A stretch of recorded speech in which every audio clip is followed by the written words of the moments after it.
अस्सलाम वालेकुम स्टूडेंट्स। जैसा कि लास्ट टाइम हम टॉर्क डिस्कस कर रहे थे, हमने टॉर्क की डेफिनेशंस, टॉर्क की डिपेंडेंस, इसके अलावा टॉर्क के यूनिट्स, टॉर्क की डायमेंशंस वगैरह डिस्कस की थी। आज लॉन्ग क्वेश्चन है। आज हम डिस्कस करेंगे torque on a rigid body, यानी एक रिजिड बॉडी के ऊपर टॉर्क को कैसे कैलकुलेट किया जा सकता है, ये हम डिस्कस करने जा रहे हैं। तो सबसे पहले तो हम रिजिड बॉडी की डेफिनेशन करेंगे कि रिजिड बॉडी क्या है। स्टूडेंट, रिजिड बॉडी के बहुत वेज में डिफाइन किया जा सकता है। सबसे जो आसान डेफिनेशन है वो ये है कि अगर किसी जिस्म के ऊपर हम एक फोर्स लगाएं और उस फोर्स की वजह से जिस्म की जो शेप है वो चेंज ना हो, ये रिजिड बॉडी है। रिजिड बॉडी की दूसरी डेफिनेशन, अगर हम किसी जिस्म के ऊपर फोर्स लगाएं और जिस्म के ऊपर दो पॉइंट्स का दरमियानी फासला तब्दील ना हो, जैसे फॉर एग्जांपल ये एक पॉइंट है, ये दूसरा पॉइंट है, मैं फोर्स लगा रहा हूं, इन दो पॉइंट्स का दरमियानी फासला तब्दील नहीं हो रहा, तो ये बॉडी क्या कहलाएगी? रिजिड बॉडी कहलाएगी। If a force is exerted on a body and the distance between two points in body does not change, such a body is called rigid body. तो मैं इसको यूं डिफाइन करूंगा, if the distance between two points, दो points के दरमियान जो distance है, in a body does not change, वो डिस्टेंस चेंज नहीं हो रहा, under the influence of force, under the influence of external force भी लगाई है, such a body is called rigid body। now हमारा जो मेन थीम है, हमारे पास एक रिजिड बॉडी होगी और उसके ऊपर टॉर्क हम कैलकुलेट करेंगे। इसके दो मेथड्स हैं। मेथड 1 देखें,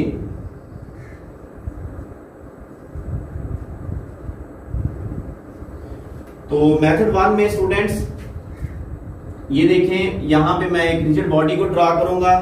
से ये आपके पास कोई भी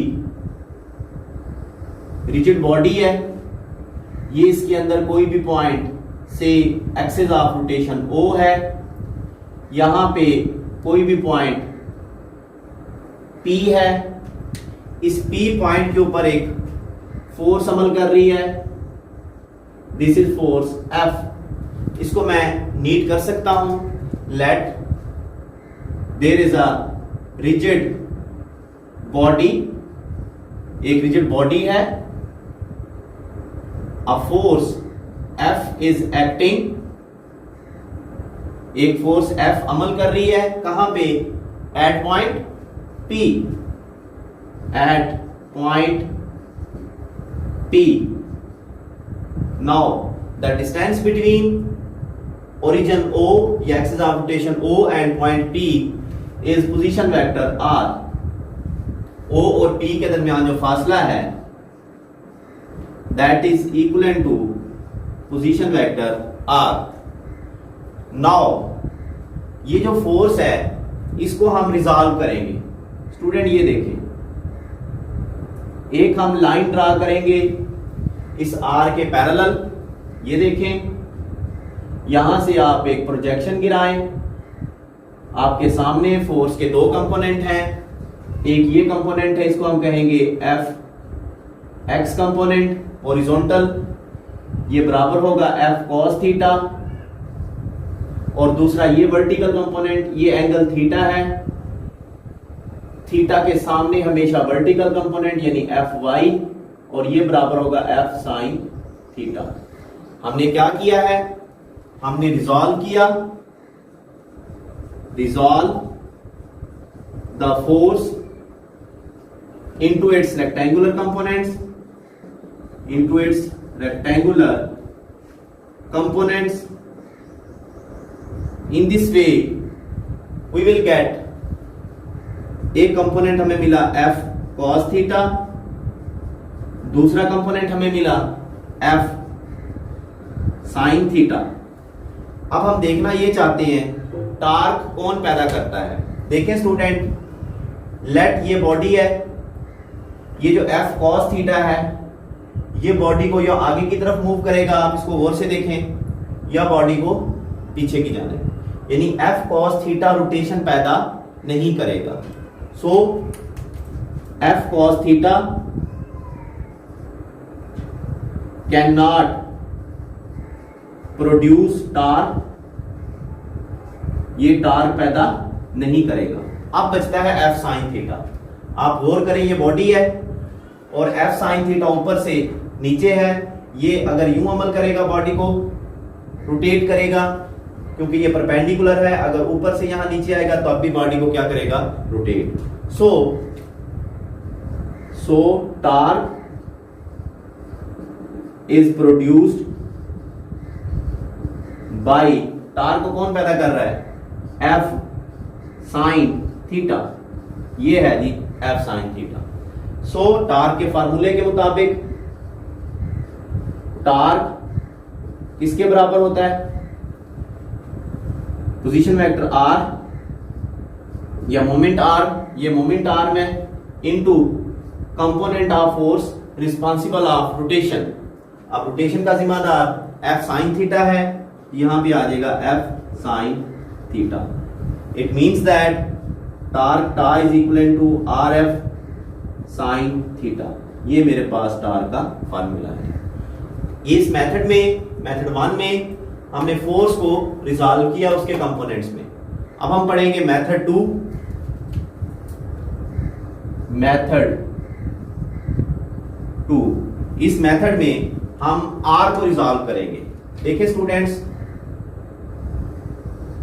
सिचुएशन वही है, हमारे पास एक रिजिड बॉडी है, ये देखिए ये रिजिड बॉडी है, बिल्कुल ऐसे ही यहां पे एक्सिस ऑफ रोटेशन O है, यहां पे कोई पॉइंट P है, O और P के दरमियान जो डिस्टेंस है मोमेंट आर्म या position vector R, P point के ऊपर एक फोर्स है जो कि अमल कर रही है। अब मेथड 1 में हमने फोर्स को रिजॉल्व किया था, कितने कंपोनेंट मिले थे, 2। इस मेथड में हम R को रिजॉल्व करेंगे, R के 2 कंपोनेंट मिलेंगे, एक फोर्स के पैरेलल होगा, दूसरा फोर्स के perpendicular, like this.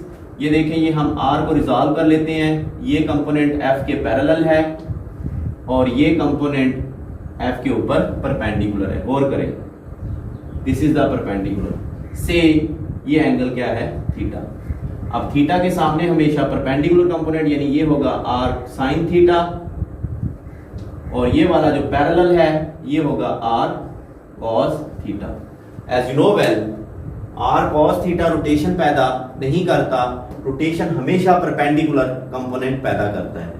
So R cos theta की रोटेशन 0 होगी, तो net rotation is due to R sin theta.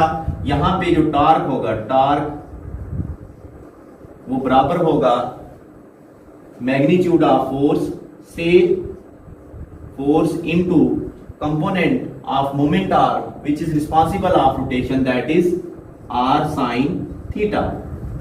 So torque is equivalent to once again rf sin theta. इसको मैं कोई भी इक्वेशन 2 का नाम दे देता हूं। So from 1 and 2 we have noticed that torque is equivalent to rf sin theta. अब इसको जो है ना, ये टॉर्क की स्केलर फॉर्म है, इसकी मैं वेक्टर फॉर्म लिखूंगा, वेक्टर फॉर्म ऑफ टॉर्क। तो हमारे पास टॉर्क, ये vector is equal to R F sine theta, ये हो जाएगी मॉडुलस वैल्यू मैग्नीट्यूड। अब यहां पे डायरेक्शन दे दें, ये वेक्टर बन जाएगा, एन क्या है, डायरेक्शन। जैसे ए क्रॉस बी बराबर होता है A B sine theta n, vector product हम पढ़ चुके हैं, बिल्कुल वैसे ही टार्क को मैं लिख सकता हूं आर क्रॉस एफ। ये टार्क की एक हम डेफिनेशन कर भी चुके हैं पहले, इसको वंस अगेन डिफाइन कर सकते हैं वेक्टर फॉर्म में। The cross product of position vector R and force F is called torque. Definition करेंगे, cross product of position vector r and magnitude force vector f is called torque. जैसा कि आपको पता है torque is a vector quantity, ये एक vector मिकदार है, और टॉर्क अगर वेक्टर है तो इसकी डायरेक्शन होगी। Direction of torque is find out by right hand rule. Direction, torque की डायरेक्शन कैसे फाइंड आउट करते हैं? Direction of torque is find out by right hand rule. Right hand rule क्या है? आपने अपने राइट हैंड की फिंगर्स को कर्ल करना है from R to F। R vector से F वेक्टर की जानिब फिंगर को कर्ल करेंगे, आपका जो थंब है ये डायरेक्शन बताएगा किसकी? टॉर्क। नेक्स्ट देखें, टॉर्क हम कैलकुलेट कर चुके हैं। जो डायरेक्शन है, एमसीक्यू याद रखिएगा, टॉर्क की डायरेक्शन हमेशा R वेक्टर और F वेक्टर के परपेंडिकुलर होती है। यानी अगर R अलोंग X एक्सिस है, फोर्स अलोंग Y एक्सिस है, तो टॉर्क अलोंग Z एक्सिस होगा। तो टॉर्क हमेशा R और F की प्लेन के परपेंडिकुलर होता है। अब देखें types of torque. Student, torque दो तरह का है, एक होता है पॉजिटिव टॉर्क, एक होता है नेगेटिव टॉर्क। अगर कोई जिस्म इस तरह से रोटेट कर रहा है, लाइक दिस, ये है क्लॉकवाइज। इसी तरह अगर कोई जिस्म इस तरह से रोटेट कर रहा है, लाइक दिस, ये क्या है? एंटी क्लॉकवाइज या counter clockwise. Anti clockwise. Next हम देखेंगे टॉर्क और फोर्स में एक रिलेशन है, एक ताल्लुक है, वो देखेंगे। Relation between torque and force. Torque और फोर्स के माबैन क्या ताल्लुक है? देखें, जो टॉर्क है, it always produce angular acceleration. It always produce angular acceleration. ये एमसीक्यू माइंड में रखिएगा। और जो फोर्स है, force, it always produce linear acceleration. Force always produce linear acceleration. Means to say torque भी एक्सेलरेशन पैदा करता है और फोर्स भी एक्सेलरेशन पैदा करती है। ये इनमें दोनों में एक हम कह सकते हैं एनालॉगी है, एक एनालॉगियस मुशाबिहत कह सकते हैं। But torque produces the angular acceleration, गर्दिशी acceleration, and force produces the linear acceleration. ये दोनों में हम कह सकते हैं फोर्स और टॉर्क में एक ताल्लुक है। उसके बाद अगर किसी जिस्म के ऊपर टॉर्क जीरो हो, MCQ, if torque acting on a body is zero, जब टॉर्क ही जीरो है तो उस जिस्म में एंगुलर एक्सेलरेशन भी जीरो होगा। ये याद रखना, अगर किसी जिस्म के ऊपर अमल करने वाला टॉर्क जीरो है, उस जिस्म के ऊपर एंगुलर एक्सेलरेशन जीरो होगा। ये बिल्कुल ऐसे ही है जैसे आप कहते हैं अगर किसी जिस्म के ऊपर अमल करने वाली फोर्स जीरो है तो उस जिस्म में पैदा होने वाला एक्सेलरेशन भी जीरो होगा।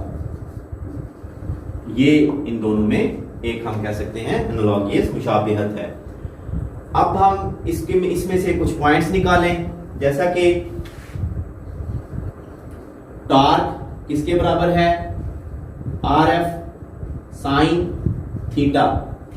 स्टूडेंट, अगर थीटा 0 डिग्री हो, यानी फोर्स और पोजीशन वेक्टर पैरेलल हो, थीटा 0 हो जाएगा। साइन 0 किसके बराबर होता है? 0 के।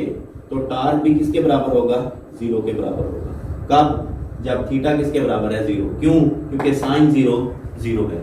इसी तरह अगर थीटा 90 हो, थीटा 90, तो टार्क बराबर होगा आर एफ साइन 90।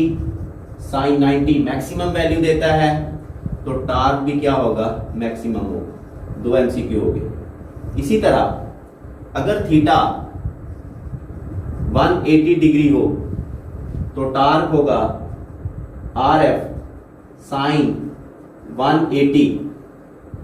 साइन 180 0 होता है, तब भी टार्क क्या होगा? 0 होगा। ये MCQ माइंड में रखिएगा।